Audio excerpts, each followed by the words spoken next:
The other day, he decided he was going to invite his friends to the party. I came in and there were 8 in the yard this time. The fact that calves were out was not the big surprise. The big surprise was that somebody's mama came with them and Butterscotch was in our yard. It kind of became it got moved up on the chore list, didn't it, Paul? Yeah. When the big cows start getting out. When you got one that's just dabbling around, it ain't so bad. You get one cow and then you'll get another cow, and the next thing you know, we're running them all over the country. And if you don't have cows, I'll just tell you, it's zero fun to run cows all over the country. Now, the only benefit to any of this is the fact that Rowdy, our Rowdy Doodle, has learned how to be a cow dog. He will run the calves right back under the bridge, put them right back where they go. And if they happen to slip around them, he knows without being told, he goes right back to get them and run them under the bridge. So that's the only benefit we've had to any of this, is he's learned a little more how to be a cow dog.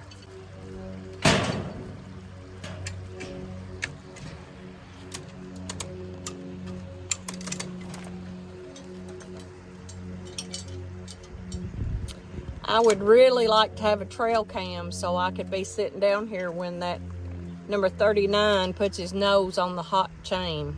How long you think it's gonna be for him to holler, "Mama,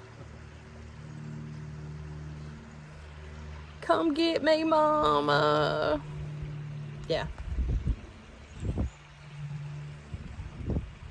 All right, Paul, what are you doing? I am putting a thing across the water gap.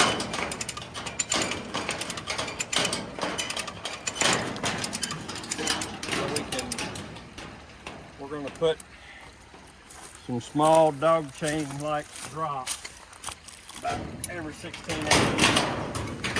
About what? About 18 inches apart.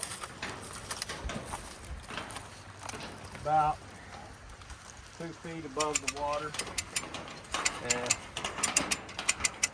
electrified. So it'll be like a little curtain across the water gap. And why are we doing that? Well, because we got Travelers? Travelers? Travelers. Tried swinging down, swinging the fence, swinging the pin, and all. So, put this curtain on it. And hopefully all the water gets high, it'll just wash right through it and not tear it down.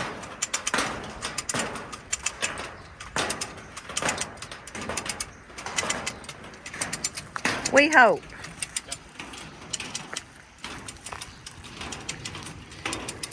As you can see, we have quite a large gap across the creek here. There's a good span between here.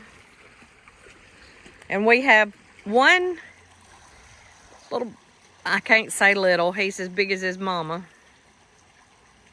But we have one steer who loves to go under, and he goes under and he walks through over there and up into our backyard, which comes out, if you can see it, just below our hay barn where we store our hay every year.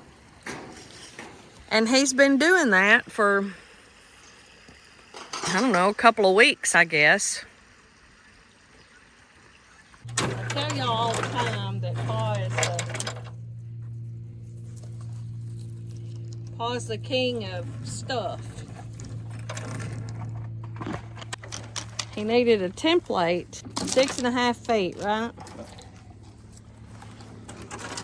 6.5 feet like this. This is what we're going to use for the drop chain on the gap. And we made him a little 6.5 foot template so we can cut the chains. We can hook his little end right there Take it down to a 6.5 foot marker and cut it with your what? My dikes, pliers.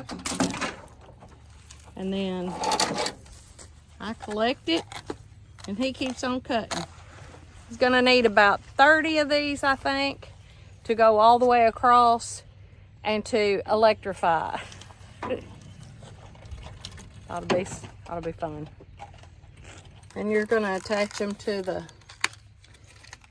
top of the top heavy log chain. Link chain, yep. With what?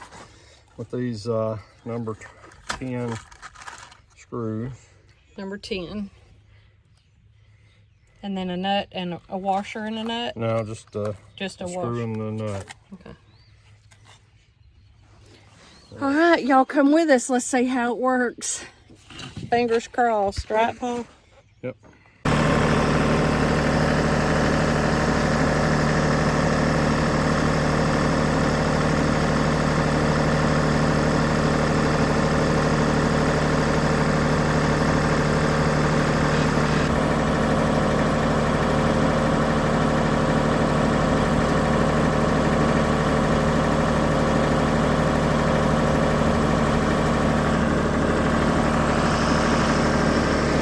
Yes, he's really measuring.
We hooked up the hot wire,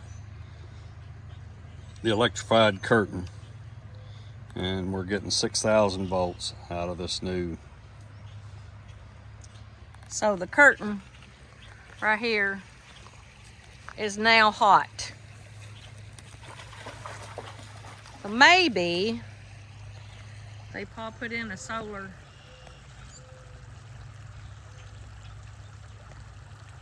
What's that called? Energizer, fence energizer. A solar fence energizer.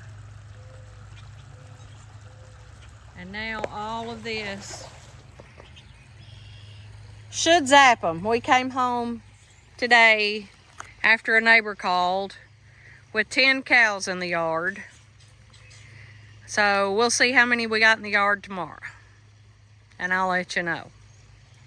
So it's been a few days since we got this completed. Pa brought back some huge zip ties. He put those cable ties on there to help support the weight. He kind of attached the cable and the big log chain together to make it a little stouter. It's been a week and nothing has gotten out. There have been one or two touch it. And Butterscotch came and stood in the creek the other day. And the big boys came and stood in the creek. But nobody's gotten through, so it's working. The solar is charging every day. Even today on a cloudy day, it'll still charge to a degree. So we are grateful that one job is done. He got another water gap worked on the other day. That leaves us one more water gap to finish completely, and we'll be done. Then it's, you know, we still have manure to spread and the feeding barn to clean out. Those are two pretty big things to get done. And y'all know there's always something to be done around here. So anyway, just an update to let you know it's working and they're staying at home. Cross your fingers. So thanks so much for joining us at Life on Helton Creek today, y'all. Me and Paul really appreciate it. And we hope you come back, like and subscribe, and come back and see what we're up to next time. Remember, you're never alone. Y'all be blessed.